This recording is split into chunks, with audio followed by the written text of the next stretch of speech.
Père, du Fils et du Saint-Esprit, un seul Dieu. Amen.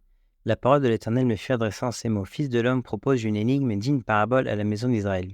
Tu diras, ainsi parle le Seigneur l'Éternel. Un grand aigle aux ailes déployées, couvert de plumes de toutes couleurs, vint sur le Liban et enleva la cime d'un cèdre.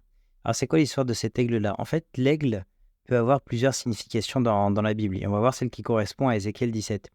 Le grand aigle, ça peut représenter celui qui est élevé au-dessus de tout, donc l'être spirituel, quelqu'un qui est au-dessus de la terre et des idées mondaines, et c'est quelque chose de très positif.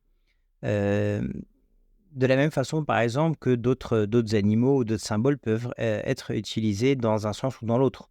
Le lion, par exemple, peut avoir plusieurs significations. On dit que le Christ, c'est qui peut être personnifié avec le lion, qui représente la puissance, la force de la résurrection. C'est des choses qu'on retrouve comme image aussi, comme être vivant dans l'Apocalypse. Lion, c'est aussi celui qui caractérise Satan. Votre adversaire, le diable, rôde comme un lion rugissant, cherchant qui dévorer. Donc en fait, en fonction du contexte, le symbole peut être différent. L'aigle, ça peut représenter donc quelque chose de bien, qu'un être qui est spirituel ou élevé, c'est des références qui sont utilisées dans la Bible. Mais ici, en l'occurrence, où le Christ est l'antéchrist, évidemment, Satan utilise en fait les mêmes techniques de Dieu pour leurrer les gens en fait et les faire venir à lui. Là, en l'occurrence, le grand aigle ici, ça va faire référence à Babylone, en fait, qui va venir déporter le peuple d'Israël. Et ça nous fait penser à Jérémie, qui avait alerté les rois d'Israël en leur disant « Attention, vous allez vous faire déporter, repentez-vous de vos péchés, sinon il va vous arriver cette correction de la part de Dieu et Dieu va permettre que vous fassiez déporter. » Ils vont pas écouter, ils vont se faire déporter. Et là, Ézéchiel, c'est le même sens. C'est le même message, de repentir qui est demandé au peuple de Dieu de la part d'Ézéchiel. Et donc, il leur dit, il y a un grand aigle qui va arriver. Ça va représenter un coup ici Babylone, plus loin dans le chapitre, ou plus tard, ça va représenter l'Égypte, donc qui sont les deux grandes forces puissantes à cette époque-là. Et en fait, le peuple, malheureusement, quand il se faisait attaquer par l'un, allait se réfugier chez l'autre, au lieu de se réfugier chez Dieu et de demander l'aide à Dieu. C'est ça le problème du peuple d'Israël, de ne pas se remettre à Dieu, mais de se remettre à une force terrestre, en fait, ou à un peuple en question. Donc là, le grand aigle, qu'est-ce qu'il fait? Il déploie ses ailes, il vient prendre possession du Liban. Et le Liban, ça représente, c'est un beau pays avec le cèdre, un pays qui est riche. Donc ça représente en fait la Jérusalem ici, où ça représente quelque chose de bien, un pays aimé. Et là, le grand aigle vient déporter tout ça. Et donc s'en emparer, et c'est parce qu'on n'est pas repenti, qu'on est enfermé dans notre péché et qu'on ne veut pas se repentir, malgré les corrections de Dieu, du coup, Dieu permet qu'on soit livré en fait à Satan. Il arracha le plus élevé de ses rameaux, l'emporta dans un pays de commerce et le déposa dans une ville de marchands. Donc c'est la déportation. Et il prit un rejeton du pays et le plaça dans un sol fertile. Il le mit près d'une eau abondante et le planta comme un saule. Effectivement, ce qui peut se passer pendant une déportation ou une correction, en fait, qui peut être très générale, c'est que parmi les gens qui se font déporter, il y a toujours un rejeton ou des gens qui sont saints. Et on voit leur sainteté, en fait, dans cette épreuve-là. Là, dans la déportation, ça nous fait penser évidemment à Daniel et Ézéchiel, qui sont deux prophètes qui ont été déportés en même temps que tout le peuple. Et Daniel est devenu un ministre, en fait, à Babylone, et les trois jeunes qui étaient avec lui. Et donc, ils ont eu des positions très importantes. Et peut-être qu'on n'aurait jamais entendu parler de Daniel et les trois jeunes s'il n'y avait pas eu la déportation. Donc, une correction de la part de Dieu peut être l'occasion pour ceux qui sont méchants de se repentir. C'est ça le message. La correction, elle est là pour eux. La déportation, elle est là pour eux, pour qu'ils se repentent, qu'ils se rendent compte qu'ils sont dans le péché, qu'ils ont besoin de repentir et qu'ils vont mourir, qu'il y a une mort à un moment donné. Et donc, il faut se préparer à la vie éternelle. Et même pour ceux qui sont bons, en fait, ça sont une occasion de porter encore plus de fruits, en fait, et d'avoir un message important. Un rapprochement facile à faire, peut-être, c'est de se dire que pendant une période de confinement qui peut arriver pendant une épidémie, ceux qui comprennent le message qu'il y a une mort, qu'il y a une maladie, qu'il faut faire attention, vont se repentir. Et ceux qui sont des enfants de Dieu déjà en profitent pour prier plus ou pour lire la Bible plus ou pour faire des recherches sur un sujet en particulier parce qu'ils ont un peu plus de temps. Et donc, cette correction-là, elle est l'occasion de porter du fruit en abondance et encore plus. Donc, il ne faut pas avoir peur. Tout ça pour dire qu'il ne faut pas avoir peur des corrections ou des épreuves parce qu'elles sont bénéfiques, en fait. Et c'est ça le but de la part de Dieu. C'est que les méchants se repentent et que les bons augmentent en sainteté et en croissance spirituelle. Et le verset 6, c'est la fin de cette idée. Ce rejeton poussa et devint un cep de vigne étendu. Donc on voit les fruits, mais de peu d'élévation. Ses rameaux étaient tournés vers l'aigle et ses racines étaient sous lui. Il devint un cep de vigne, donna des jets et produisit des branches. Donc plein de bénédictions. Et maintenant, on va passer à l'Égypte. Il y avait un autre aigle, grand aux longues ailes, au plumage épais. Et voici du parterre où elle était plantée, cette vigne étendit avec avidité ses racines de son côté et dirigea ses rameaux vers lui afin qu'il l'arrosât. Donc le peuple d'Israël là qui va chercher refuge en fait vers l'Égypte, l'autre force de la région à ce moment-là pour fuir et aller chercher protection parce que Babylone est en train de la déporter. Et c'est le problème de l'âme humaine en fait, qui va de péché en péché ou qui va aller essayer de se rassasier par un autre péché ou essayer de s'en sortir de cette façon-là et de chercher, pas comme il faut, refuge en fait, et pas auprès de Dieu. Nous, pas auprès de Dieu, et le peuple d'Israël, c'est le même reproche de ne pas être allé chercher refuge auprès de Dieu. Et c'est ça que Dieu reproche ici. Elle était plantée dans un bon terrain, près d'une eau abondante, de manière à produire des branches et à apporter du fruit, à devenir une vigne magnifique. Et ça, c'est ce que se dit le peuple d'Israël. Je vais aller en Égypte, je vais aller me planter là-bas, et tout ira bien, je vais porter du fruit. Ou c'est ce qu'on se dit, nous, en allant vers un autre refuge qui ne va pas. Dit ainsi par le Seigneur l'Éternel, prospérera-t-elle? Le premier règne n'arrachera-t-il pas sa racine, n'enlèvera-t-il pas son fruit, afin qu'elle se dessèche, afin que toutes les feuilles qu'elle a poussées se dessèchent. Donc il ne faut pas qu'on se leurre en fait, et c'est pas la solution. Et évidemment, si on va en Égypte, Babylone va venir et va tout attaquer. Et c'est ce qui s'est passé en fait. Le peuple d'Israël allait chercher refuge en Égypte et Babylone allait jusqu'à là-bas pour leur faire la guerre. Et c'est ça le problème, et c'est ça qui s'est passé en fait. Donc c'était évidemment pas la solution. Et Jérémie faisait partie de ceux qui étaient allés en Égypte, et c'est là-bas qu'il s'est fait attaquer et tuer, je crois bien, par le peuple d'Israël même. Et il ne faudra ni beaucoup de force ni un peuple nombreux pour la séparer de ses racines. Donc ça, c'est l'Égypte, c'est Babylone qui va jusqu'en Égypte pour faire la guerre à l'Égypte et au peuple d'Israël par là même.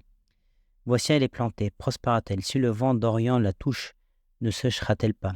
Elle séchera sur le parterre où elle a poussé. Donc c'est la même idée. La parole de l'Éternel me fut adressée en ces mots. Dis à la maison rebelle, ne savez-vous pas ce que cela signifie? Donc là, c'est Dieu qui explique. Dis, voici, le roi de Babylone est allé à Jérusalem. Donc ça, c'est le premier règle. Il en a pris le roi et les chefs et les a emmenés avec lui à Babylone. Il a choisi un membre de la race royale à traiter alliance avec lui. Donc là, c'est Daniel et ses 3 jeunes, ses amis. Et il lui a fait prêter serment et il a emmené les grands du pays. Et au passage, c'est ça la technique de Satan, en fait. C'est d'aller prendre tout ce que tu as de bien en toi, de prendre ton esprit ou ton intelligence qui est censé être ta force, de prendre tes émotions qui sont censées être ta force, de te dominer comme ça en prenant ce que tu as de précieux pour te dominer tout entier. Et du coup, qu'est-ce qui se passe au verset 14? Afin que le royaume fût tenu dans l'abaissement. Du coup, tu te retrouves complètement abaissé, c'est la technique de Satan. Sans pouvoir s'élever parce que Satan domine sur tout et sur ce que tu as de précieux, ton intelligence, ton cœur, tes émotions, et qu'il garda son alliance en y demeurant fidèle. Voilà la technique de Satan et on se fait avoir par ça en allant sauter de péché en péché et au lieu de s'appuyer sur Dieu. Ça, c'est pour nous et pour le peuple d'Israël d'être allé entre Babylone et l'Égypte au lieu de s'appuyer sur Dieu. Mais il s'est révolté contre lui en envoyant ses messagers en Égypte, Babylone, pour qu'elle lui donnât des chevaux et un grand nombre d'hommes. Celui qui a fait de telles choses réussira-t-il, échappera-t-il? Il a rompu l'alliance et il échapperait. Pardon, ça en fait référence évidemment à Israël qui allait envoyer ses messages en Égypte pour aller choisir refuge là-bas. Celui qui a fait de telles choses, donc Israël réussira-t-il, échappera-t-il? Non, évidemment, il reste sous l'emprise de Satan. Il a rompu l'alliance avec Dieu et il échapperait. C'est ça que ça veut dire. Je suis vivant, dit le Seigneur l'Éternel, c'est dans le pays du roi qu'il l'a fait régner, envers qui il a violé son serment et dont il a rompu l'alliance, c'est près de lui au milieu de Babylone qu'il mourra. Tout ça, c'est la même idée. Pharaon, donc le deuxième aigle, n'ira pas avec une grande armée et un peuple nombreux le secourir pendant la guerre. Il n'aura même pas besoin de faire beaucoup d'efforts lorsqu'on élèvera des terrasses et qu'on fera des retranchements pour exterminer une multitude d'âmes. Là, c'est le peuple d'Israël qui se dit Pharaon va nous protéger, il va faire la guerre à Babylone et tout va bien aller. Il a méprisé le serment. Pharaon, quand tu vas vers un autre péché, tu penses que c'est là-bas que tu vas trouver refuge? Non, tu vas te faire dominer par Satan. Tu vas pas du tout être rassasié non plus, en fait. Donc, c'est pas la solution. Tu crois que tu vas aller te faire sauver par Pharaon, mais au final, c'est lui qui va t'abaisser et te dominer. De la même façon qu'on va de péché en péché, c'est pas ça la solution. On pense que ça marchera, qu'on sera rassasié, mais pas du tout. Il a méprisé le serment, Pharaon, il a rompu l'alliance, il avait donné sa main et il a fait tout cela, il n'échappera pas. C'est pourquoi ainsi parle le Seigneur l'Éternel. Je suis vivant, c'est le serment fait en mon nom qu'il a méprisé, c'est mon alliance qu'il a rompue, je ferai retomber celui-là sur sa tête. Donc soyons intelligents pour ne pas faire ça en fait. Euh, C'est-à-dire ne pas faire, quand je dis ne pas faire, c'est-à-dire ne pas s'appuyer sur Dieu, parce que c'est exactement ce qu'il faut faire, parce que c'est ça la solution en fait, c'est ça le repentir qu'on doit avoir et qu'on doit développer.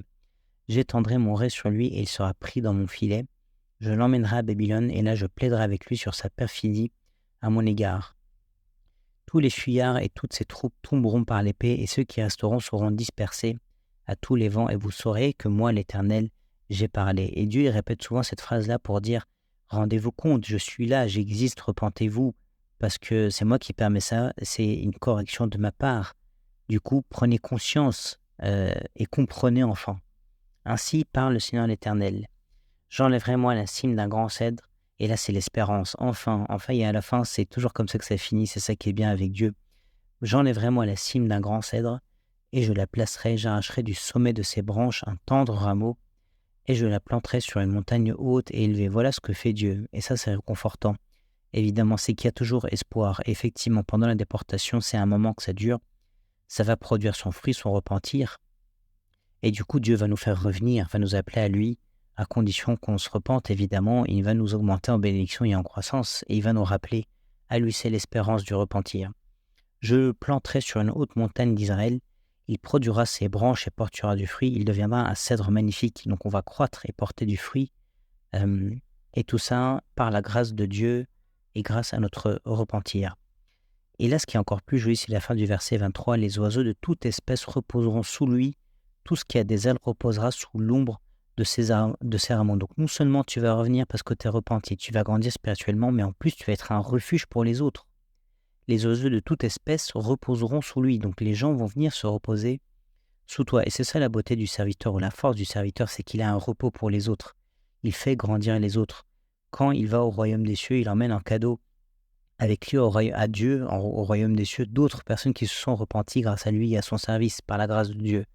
C'est ça le service, et c'est ça, les oiseaux de toutes espèces qui se reposent sur lui. Il faut qu'on soit ça, qu'on grandisse nous-mêmes, qu'on soit ce refuge pour les autres et qu'on porte du fruit en nous-mêmes et pour les autres, comme on a dit il y a quelques chapitres par ailleurs, dans Ézéchiel 15, sur la vigne qui porte du fruit, en nous et chez les autres.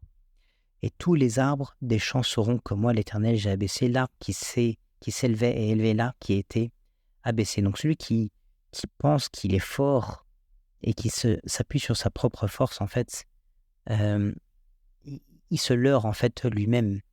Et il va être abaissé, il ne sera pas sauvé. Et celui qui est sauvé, c'est celui qui est humble. Là, c'est le message de l'humilité.